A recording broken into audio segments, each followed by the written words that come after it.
Welcome to Relation Tales. Please like this video and subscribe Relation Tales. We're grateful for each and every one of you. Let us know where in the world you're tuning in from. We'd love to hear from you in the comments. Let's begin. People say trust doesn't die in one moment. It decays slowly, like paint peeling off old wood. For me, it started the night I found lipstick on a coffee mug that wasn't hers. My name's Daniel Carter, 38, IT analyst at a private finance firm in Seattle. I wasn't rich or flashy, but I was steady, the kind of man who remembered anniversaries and reheated her coffee when she forgot it in the microwave. My wife, Lauren, 36, was the opposite. Ambitious, magnetic, the kind of woman who walked into a room and everyone noticed. When we first met, she said she loved how calm I was. "You ground me," she'd laugh, curling her fingers through my hair as we sat on our apartment floor eating takeout. Somewhere between promotions and commutes, though, that laughter faded. She started staying out late. First, a networking event. Then, late meetings. Eventually, it became, "You wouldn't understand, Dan. It's work stuff." But I understood more than she thought. It started with the way she looked at her phone, a small, secret smile. Then, the sudden habit of locking it, even when she was just making tea. I'd ask who texted, and she'd sigh, "God, do you have to know everything?" I wasn't jealous. I was observant. And when you're married long enough, you can tell when you become someone's background noise. So I watched. Quietly. Patiently. Lauren worked at a mid-sized marketing agency downtown. Her team handled tech clients, big names, late deadlines, and plenty of after-hours strategy sessions. There was one name that kept showing up in her stories. Ryan Hale, the brilliant new project lead. She talked about him like he was oxygen. The first real crack came one Thursday night when she came home smelling like hotel soap and gin. I didn't say a word, just smiled, kissed her forehead, and asked how her meeting went. Her eyes flickered for half a second, just long enough for me to see guilt under the gloss. That was the night I started planning. Not the kind of plan built on rage, but on precision. I didn't want to yell. I wanted her to feel the slow dread of realizing her game was over. For 2 weeks, I mapped her schedule, cross-checked her late nights, and spoke to someone unexpected, Melissa, her company's HR manager. She'd been suspicious too. She'd seen the way Lauren and Ryan disappear together during client dinners. I asked Melissa for a favor, a quiet one, the kind that could end a lie without me saying a word. So when Lauren texted that night, another one of those casual, working late, don't wait for me messages, I didn't argue. I just smiled, finished my dinner, and replied with something that made Melissa laugh across the table. By the time Lauren got home 2 hours later, pale as if she'd seen a ghost, she finally understood. Because sometimes, revenge doesn't need shouting. It only needs timing. Lauren always underestimated me. She saw me as the quiet husband, the safe choice, the one who'd never make a scene. That was her first mistake. That night started like any other Friday. The sky outside had turned the color of burnt orange, and Seattle's skyline shimmered through her kitchen window. I was chopping vegetables for dinner, music humming softly from a Bluetooth speaker. The air smelled of garlic and butter, warm, calm, ordinary. But under that calm, I'd set everything in motion. Earlier that week, I'd asked Melissa to invite Lauren and Ryan to a mandatory HR review that evening. A fake one. Official-looking emails, digital calendar invites, everything polished. The meeting was scheduled for 7 p.m. in the HR conference room. Lauren thought it was about client complaints. Ryan thought it was a performance discussion. Neither of them knew who else would be there, and neither expected me to walk in halfway through. When I arrived, the fluorescent lights hummed quietly. Melissa sat at the end of the long glass table, her expression unreadable. Lauren and Ryan sat across from each other, his tie loosened, her smile a little too wide. "Mr. Carter," Melissa greeted, her voice steady. "Thanks for joining us." Lauren blinked fast, confusion flashing across her face. "Daniel, what are you?" I sat down, folding my hands. "Just thought I'd stop by," I said. "After all, HR meetings are supposed to be transparent, right?" Ryan looked like someone had pulled the floor out from under him. His usual confident smirk was gone, replaced by the tight-lipped panic of a man who just realized the walls were closing in. Melissa slid a tablet across the table. "We received several reports about unprofessional behavior during company events," she said. Specifically between colleagues. Lauren's voice trembled. This is ridiculous. Who would even? Melissa tapped the screen. A photo popped up. It wasn't scandalous, but it was enough. The two of them at a hotel bar, his hand on hers, her head resting on his shoulder. The image was time-stamped. 9:42 p.m. on a night she told me she was working late. Lauren went still. Then, slowly, she looked at me. Daniel, she whispered, her voice small. It's not what it looks like. I leaned back in my chair. Then tell me what it is. Because I'd love to hear the version that ends with you coming home smelling like his cologne. Her eyes filled with tears. I made a mistake. Save it. I said softly, not raising my voice. You didn't make a mistake, Lauren. You made choices. Over and over again. Ryan cleared his throat, trying to salvage his image. Look, this is getting out of hand. Maybe we should. Melissa cut him off. Mr. Hale, you might want to be careful. HR doesn't appreciate employee relationships that compromise projects. I didn't need to say another word. The silence did the rest. After 10 excruciating minutes, I stood, nodded politely to Melissa, and walked out. Behind me, I could hear Lauren's breath hitch, half guilt, half fear. By the time I reached home, the sky had turned black. I poured myself a drink, loosened my tie, and sat by the window, listening to the rain against the glass. I didn't feel satisfaction yet, just the strange calm of someone who's been carrying too much for too long. It wasn't until around 10 that I heard the front door open. Her heels clicked slowly down the hall, stopping just behind me. Daniel, she whispered. I didn't turn around. You're home early for someone who had a late meeting. I didn't know you'd come there. I panicked. Melissa ambushed me. Melissa didn't ambush anyone, I said, still facing the window. She just gave me the stage to watch her performance. She stepped closer, her voice breaking. I didn't sleep with him. That's not the point, I said, turning finally. You betrayed me long before it got physical. You lied, Lauren. Every text, every excuse, every late night. You built an entire world without me in it. She collapsed into a chair, burying her face in her hands. I was lonely, okay? You stopped noticing me. You were always working, always tired. Ryan made me feel alive. There it was. The line every unfaithful partner rehearses. Alive, I repeated. Interesting, because I thought marriage was about building that life together, not outsourcing it to someone from the office. Her tears fell harder, but I didn't yell. I didn't curse. I just stood, walked to my desk, and opened a folder. Inside were printed bank statements, photos, and message logs. Everything she thought she'd hidden in encrypted chats. I placed them gently on the table. I don't need you to admit anything, I said quietly. You already told me everything without saying a word.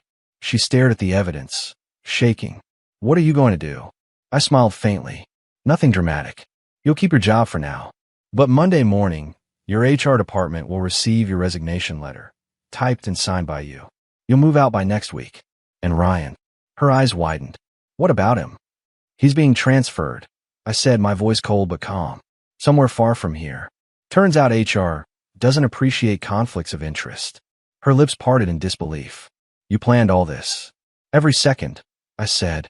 I just needed you to show me who you really were. She stood trembling, her face pale, her breath unsteady. For the first time in years, she looked at me not like her husband, but like a stranger she'd underestimated. I didn't know you could be this cruel, she whispered. I looked her straight in the eye. It's not cruelty, Lauren. It's closure. And as she left the room, shoulders shaking, I realized something profound. Sometimes, revenge isn't about hurting them. It's about finally freeing yourself from the weight of their lies. That night, I slept better than I had in years. Morning sunlight cut through the blinds like thin blades of gold. For the first time in months, I woke up to silence. No vibrating phone on the nightstand. No half-hearted love you from the doorway as she rushed out. Just quiet. And it felt strange. Peaceful even. But peace never lasts long after betrayal. By 9 a.m., my phone was buzzing again. It wasn't work. It was her. 7 missed calls. Then 8. Then a voicemail. Daniel, please, we need to talk. I know I hurt you, but can we just, please call me back? I didn't. Not yet. I made breakfast, black coffee, 2 fried eggs, a little salt. Simple. Predictable. Then I grabbed my jacket and headed downtown. Today wasn't about work. It was about finalizing the part of my plan that she didn't know existed yet.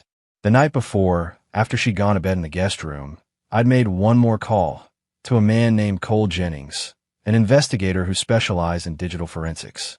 He'd been tracking her work travel for weeks. Every time she claimed to be at a hotel, every rideshare receipt, every timestamp message, it was all there. And now, with Melissa's quiet cooperation, HR had already pulled the trigger. Ryan was officially under review for misconduct. But my revenge wasn't about ruining their careers. It was about exposure, the kind that hits quietly but cuts deep. When I walked into Lauren's office that afternoon, the lobby fell silent. A few coworkers turned their heads. They'd already heard whispers. Melissa met my eyes and gave a small, knowing nod. Lauren came out of the elevator holding a folder, her expression tight but hopeful. "Daniel," she said softly, "can we talk? Somewhere private." I gestured toward the small cafe across the street. "Sure. One last time." We sat at a corner table by the window.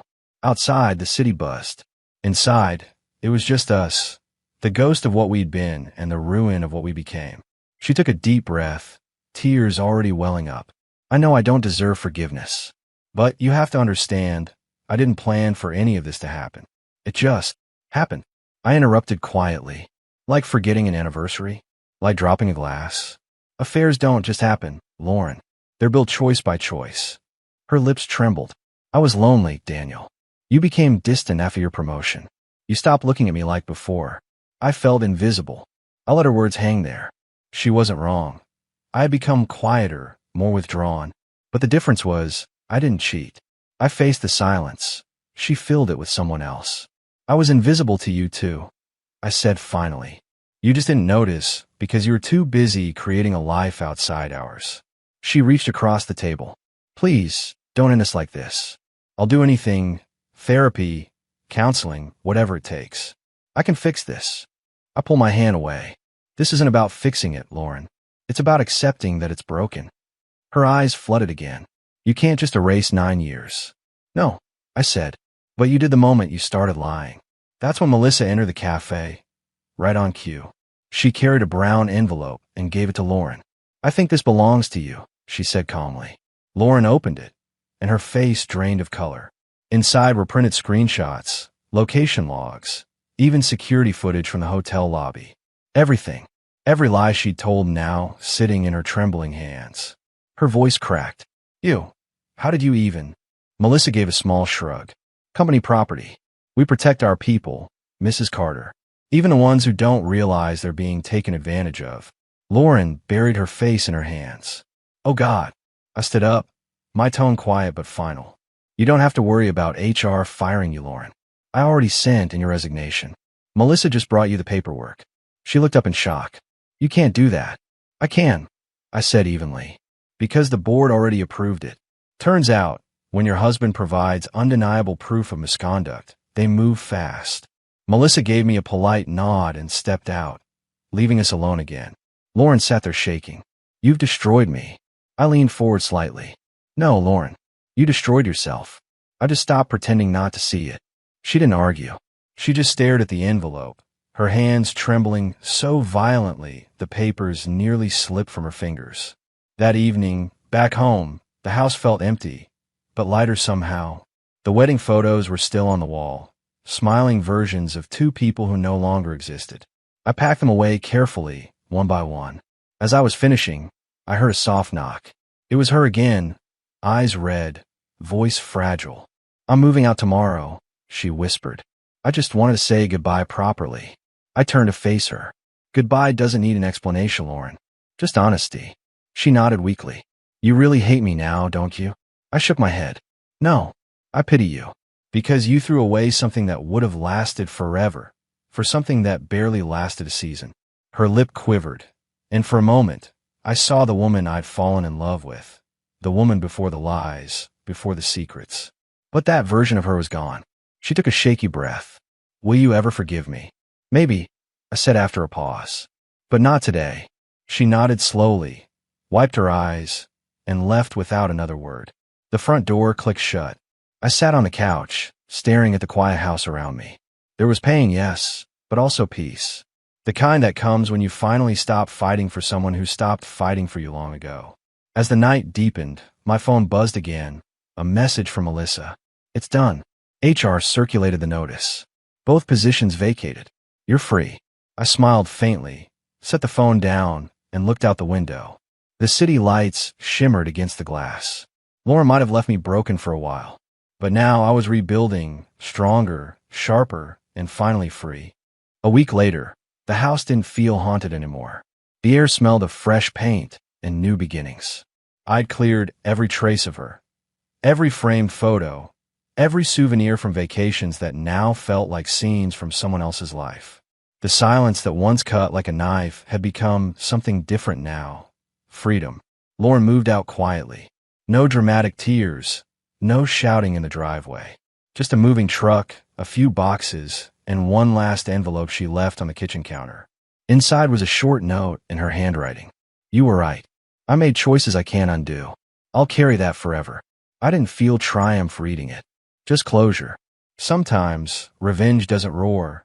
It whispers, you're done here. I'd spent years being the man who absorbed every disappointment, every sigh, every half-hearted apology. Now, I was someone who chose himself. Work felt different too. My coworkers noticed the change. I wasn't the quiet man in the corner anymore. I laughed more, stayed late for the right reasons, and started training new hires with patience I didn't know I had left. Melissa stopped by my desk one afternoon with a small smile. You look lighter, she said. Feels like I finally took a weight off, I replied. She hesitated, then asked softly, do you ever regret how you handled it? I thought for a moment. No, I said. I didn't expose her to humiliate her. I did it because I needed her to see the truth.